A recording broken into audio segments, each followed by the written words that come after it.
Hello students, welcome to my channel Jack Study Planet. तो बच्चे, आज हम सभी क्या पढ़ने वाले हैं? आज हम सभी पढ़ेंगे अलंकार के बारे में। आप सभी ने अलंकार बहुत अच्छे से पढ़ा होगा, अलंकार का मतलब भी जानते होंगे, लेकिन मैं थोड़ा सा बता देती हूँ। अलंकार का मतलब अर्थ होता है बेटा, शाब्दिक अर्थ होता है आभूषण, गहना। जब हम सुंदर दिखने के लिए आभूषण और गहना पहनते हैं, अपने आप को अलंकृत करते हैं, सजाते हैं, तो किस लिए करते हैं? सुंदर दिखने के लिए ना। तो अलंकार का प्रयोग सुंदरता, अलंकृत करके सुंदरता को दर्शाना होता है। ठीक है बेटा, अपने आप को। तो यहाँ पे आज हम जानेंगे अलंकार के प्रकार। अलंकार के कितने प्रकार हैं बेटा? अलंकार के 2 प्रकार हैं। एक तो है शब्दालंकार, दूसरा क्या है? अर्थालंकार। आज हम सभी इन्हीं दोनों अलंकारों के बारे में पढ़ेंगे, इनके प्रकार के बारे में पढ़ेंगे, जानेंगे। क्या आ गया बेटा? शब्दालंकार। शब्दालंकार के अंतर्गत कौन कौन से आते हैं? कौन कौन से?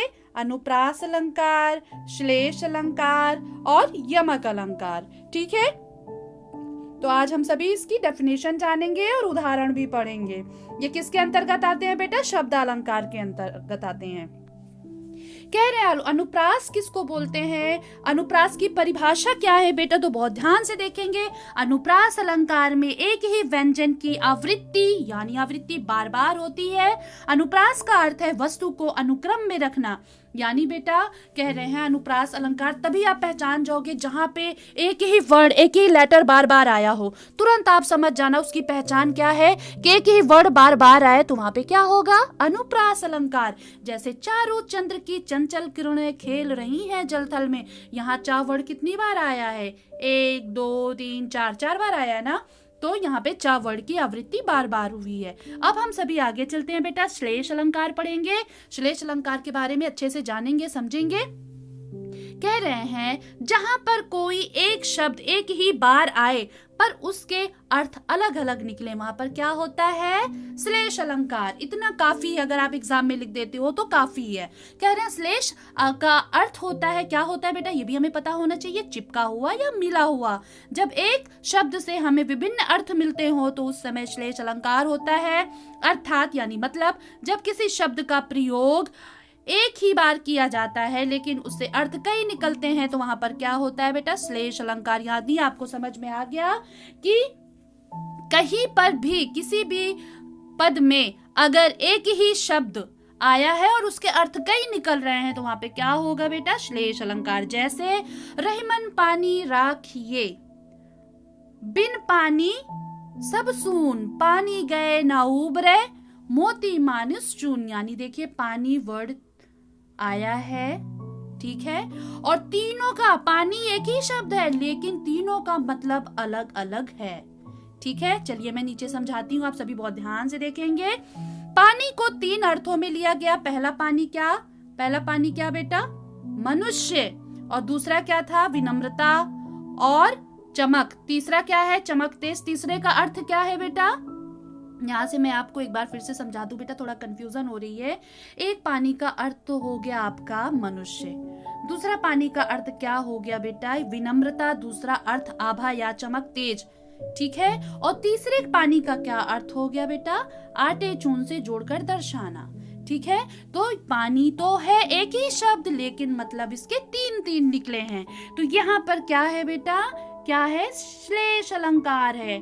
आई होप आपको बहुत अच्छे से समझ में आ गया हो बेटा। प्लीज अगर आपको मेरी वीडियो अच्छी लग रही हो तो प्लीज प्लीज प्लीज बेटा लाइक, सब्सक्राइब, शेयर करना ना भूलें, ठीक है। मुझे बहुत अच्छा लगेगा कि मेरे बच्चों को समझ में आ रहा है। अब बेटा हम चलते हैं यमक अलंकार। आप सबको बताती चलूं कि बेटा मुझे 4th क्लास में यमक अलंकार पढ़ाया गया था और तब से लेके आज तक मुझे याद है क्योंकि मेरी टीचर ने मुझे बहुत अच्छे से पढ़ाया था। यमक अलंकार किसे कहते हैं? ऐसे एग्जाम में आपसे पूछा जाएगा यमक अलंकार की परिभाषा देते हुए उदाहरण सहित समझाएं। तो आप फटाक से ये लिख दीजिएगा। यमक शब्द का अर्थ होता है 2 या एक ही शब्द ज्यादा बार प्रयोग हो पर हर बार अर्थ अलग आए, वहां पर यमक अलंकार होता है। फिर से मैं समझा दूं बेटा। कह रहे हैं यमक शब्द का अर्थ होता है जब दो या एक ही शब्द बार बार आए और दोनों का मतलब अर्थ अलग अलग निकले, वहां पर क्या होता है? यमक अलंकार होता है। जैसे कनक कनकते सौगनी, मादकता अधिकाय, या खाए बौरात नर, या पाए बौराय। तो बेटा ये चीज अगर आपने अच्छे से याद कर ली ना, तो डेफिनेशन तो अपने आप ही याद हो जाती है, परिभाषा। अब कह रहे हैं कनक शब्द यहाँ पे आया है ना, देखिए ये कनक शब्द आया, ये कनक शब्द आया, लेकिन दोनों का मतलब क्या निकल रहा है? अलग। एक कह रहे हैं कनक शब्द का प्रयोग 2 बार हुआ है। प्रथम कनक का अर्थ है सोना और दूसरे कनक का अर्थ है क्या है? धतूरा। तो उम्मीद करती हूँ बेटा ये भी बहुत अच्छे से आपको समझ में आ गया। आप सभी बहुत ज़हीन है, बहुत इंटेलिजेंट हैं। अब चलते हैं हम अर्थालंकार। अभी हमने क्या पढ़ा बेटा? ये तीनों हमने पढ़ा, क्या नाम है? अनुप्रास, श्लेष, यमक अलंकार। तो ये किसके अंतर्गत आ रहे थे बेटा? शब्द अलंकार के अंतर्गत आ रहे थे। अब हम पढ़ेंगे अर्थालंकार के बारे में। अर्थालंकार के अंतर्गत कौन कौन से आएंगे बेटा? रूपक, उत्प्रेक्षा, अतिशयोक्ति, मानवीकरण। ठीक है, ये 4 अर्थालंकार के अंतर्गत आएंगे। चलिए हम सभी इसे बहुत ध्यान से अच्छे से समझ के पढ़ते हैं। ओके, अब बेटा क्या आया है? रूपक अलंकार के बारे में आज हम सभी जानेंगे। किसके बारे में जानेंगे? रूपक अलंकार के बारे में जानेंगे। तो रूपक अलंकार कहते किसे हैं, ये चीज हमें समझनी चाहिए। अभिन्नता दिखाई जाए तथा वह रूपक अलंकार होता है। यानी जिस शब्द में, जिस पद में अभिन्नता दिखाई जाए वहां पर रूपक अलंकार होता है। जैसे बेटा कह रहे पायो जी मैंने राम रतन धन पायो, पायो मैंने राम रतन धन पायो। ऊपर दिए गए उदाहरण में राम रतन को ही धन बताया गया है। किसको बताया गया है बेटा? राम रतन को ही धन बताया गया है। जैसे राम रतन उपमेय पर धन उपमान का आरोप है, एवं दोनों में अभिन्नता ये है। यहाँ पर आप देख सकते हैं कि अपमान और उसमें अभिन्नता दर्शाई जा रही है। यानी हम कह सकते हैं कि जब अभिन्नता दर्शाई जाती है तब वहां पर क्या होता है? रूपक अलंकार होता है। बेटा उम्मीद करती हूँ कि आप सबको बहुत अच्छे से ये समझ में आ गया हो। किसी भी पद या किसी भी पद में अगर अभिन्नता दिखाई जाए, ठीक है, वहां पर क्या होगा बेटा? रूपक अलंकार होगा। जैसे पायो जी मैंने राम रतन धन पायो, तो राम रतन क्या है? यही सबसे बड़ा धन है। समझ में आ गया ना? अब हम चलते हैं बेटा उत्प्रेक्षा अलंकार की तरफ। किसकी तरफ? उत्प्रेक्षा अलंकार की तरफ। जब समानता होने के कारण अपने में उपमान के होने की कल्पना की जाए या संभावना हो, तब वहां उत्प्रेक्षा अलंकार होता है। यदि पंक्ति में कोई भी ऐसी पंक्ति हो जिसमें मनु, जनु, जनहु, जानो, मनहु, निश्चय, ज्यों, ईव आदि आता है, वहां पर क्या होता है? उत्प्रेक्षा अलंकार। तो ये चीजें बेटा याद कर लीजिए। किसी भी पंक्ति, किसी भी पद में अगर आपको ये वर्ड दिखाई देते हैं, ये शब्द दिखाई देते हैं, तो तुरंत समझ जाना कि वहां पर क्या है बेटा? उत्प्रेक्षा अलंकार है। चलिए देखते हैं इसकी डेफिनेशन में, उदाहरण में। ले चलो साथ में तुझे कनक, ज्यों भिक्षुक लेकर स्वर्ण। यानी देखो यहाँ पे क्या उपयोग हुआ है, क्या प्रयोग किया गया है? ज्यों। तो तुरंत समझ जाना कि यहाँ पे क्या है बेटा? कौन सा अलंकार यूज हुआ है? उत्प्रेक्षा अलंकार। जहां पर फिर से मैं एक बार बता दूं, कोई भी ऐसी पंक्ति, कोई भी ऐसा पद हो जिसमें आपको मनु, जनु, जनहु, जानो, मनहु, निश्चय, ज्यों, ईव आदि दिखाई दे, वहां पे क्या होगा बेटा? उत्प्रेक्षा अलंकार होगा। उत्प्रेक्षा अलंकार की ये देखिए डेफिनेशन है। क्या कह रहे हैं कि ले चला साथ में तुझे कनक, ज्यों, ये देखिए ज्यों आ गया, ज्यों भिक्षुक लेकर स्वर्ण। आगे चलते हैं। कह रहे हैं कि कनक का अर्थ धतूरा है। कवि कहता है कि वह धतूरे को लेकर चला, मानो कोई भिक्षु सोना लेकर जा रहा हो। धतूरे का मैंने बताया था, कनक का भी बताया था ना। एक कनक का अर्थ होता है धतूरा, दूसरे का होता है सोना। तो वही कह रहे हैं काव्यांश में ज्यों शब्द का इस्तेमाल हुआ है। ये देखिए हमने किया था, इस्तेमाल हो रहा है। एवं कनक उपमेय में स्वर्ण उपमान के होने की कल्पना हो रही है, अतः यह उदाहरण उत्प्रेक्षा अलंकार के अंतर्गत आएगा। ओके बेटा, अब हम सभी पढ़ते हैं किसकी तरफ? अतिशयोक्ति अलंकार की तरफ। ये तो बहुत इजी है और बहुत मजेदार भी है। जहां किसी गुण या स्थिति का बढ़ा चढ़ा कर वर्णन किया जाए, यानी किसी अच्छाई या दशा को बहुत ही बढ़ा चढ़ा कर दिखाया जाए, लिखा जाए, वहां पर क्या होगा बेटा? अतिशयोक्ति अलंकार, है ना।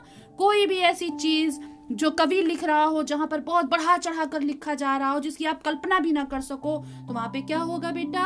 अतिशयोक्ति अलंकार होगा। अब इसकी डेफिनेशन, इसकी उसका उदाहरण की तरफ हम चलते। कह रहे हैं, हनुमान की पूंछ में लगन न पाई आग, हनुमान की पूंछ में लगन न पाई आग, लंका सगरी जल गई निशाचर, लंका सगरी जल गई, गए निशाचर भाग। निशाचर यानी राक्षस लोग भाग गए।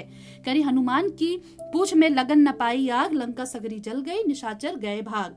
तो यहाँ पे बेटा क्या कह रहे हैं कि पूंछ में आग लगाने से पहले लंका का जलना क्या है? अतिशयोक्ति है कि इधर हनुमान जी के पूंछ में आग लगाई गई, उधर पूरी लंका जलकर राख हो गई। तो यहाँ पर क्या क्या यूज हुआ है, क्या प्रयोग किया गया बेटा? अतिशयोक्ति अलंकार, जहां पर बढ़ा चढ़ाकर बात दिखाई जाए। अब आते हैं बेटा मानवीकरण अलंकार। अगर एग्जाम में पूछ लिया जाए कि मानवीकरण अलंकार की परिभाषा लिखिए और उदाहरण सहित समझाएं, तो आप फटाक से यही लिख देना बेटा कि जब जड़ पदार्थों और प्राकृतिक के अंग, नदी, पर्वत, पेड़, लताएं, हवा, पत्थर, पक्षी आदि पर मानवीय क्रियाओं का आरोप लगाया जाए। मानवीय क्रियाओं का, मानवीय यानी हम सब लोग जो क्रियाकलाप करते हैं उसका आरोप लगाया जाए, अर्थात मनुष्य जैसा कार्य व्यवहार करता हुआ दिखाया जाता है, तथा वहां मानवीकरण अलंकार होता है। जैसे मेघ आए बड़े बंठन के संवर के। क्या बोला? जैसे मेघ, मेघ क्या है? प्राकृतिक है ना, बादल आते हैं तो बड़े बन ठन के संवर के। तो यहाँ पे क्या कहा जाएगा बेटा? बनना संवरना तो हम इंसानों का काम है, मानव का काम है। यहाँ पे यह बताया गया है कि बादल बहुत ही सच संवर कर आए। बेटा एक चीज मैं बताती चलूं, ये आपका जो है ना उदाहरण है, ये उदाहरण है उसका मानवीकरण का, ठीक है। मेघ आए बड़े बन ठन के संवर के। तो आप क्या बताओगे, कैसे बताओगे कि यहाँ पर बताया गया कि बादल बहुत ही सच संवर कर आए, जबकि यह काम तो मनुष्यों का है, बादलों का तो नहीं है। इसलिए यहाँ पर क्या है? मानवीकरण। यानी बेटा मैं एक बार फिर से बता दूं कि प्राकृतिक, कुदरती, नेचुरली कोई भी अंग, जैसे नदी, पर्वत, पेड़, लताएं, हवा, पत्थर, पक्षी, बादल, बारिश, ये सारी चीजें क्या है? प्राकृतिक की ही तो वो है। तो अगर ये इसमें कुछ क्रियाकलाप आपको, जैसे हम सभी क्रियाकलाप क्या करते हैं? सजते संवरते हैं, अच्छे अच्छे काम करते हैं, तो ये हमारा काम है, हम मनुष्य लोग कर सकते हैं। लेकिन यहाँ पे क्या कह रहे हैं कि जैसे मेघ आए बड़े बन ठन के संवर के, यानी कह रहे हैं बादल, मेघ मतलब होता है बेटा बादल, यानी बादल आए और बहुत बन संवर के आए, सच संवर कर आए। लेकिन यहाँ पर तो कवि जो कह रहा है ठीक कह रहा है, लेकिन बनना संवरना तो हम इंसानों का काम है, हम मनुष्यों का काम है। तो इस तरीके से बेटा कौन सा अलंकार पढ़ना अभी हम लोगों ने? मानवीय अलंकार बहुत अच्छे से समझा जाना। और बेटा प्लीज जैक स्टडी प्लैनेट को लाइक, सब्सक्राइब, शेयर करना ना भूलें।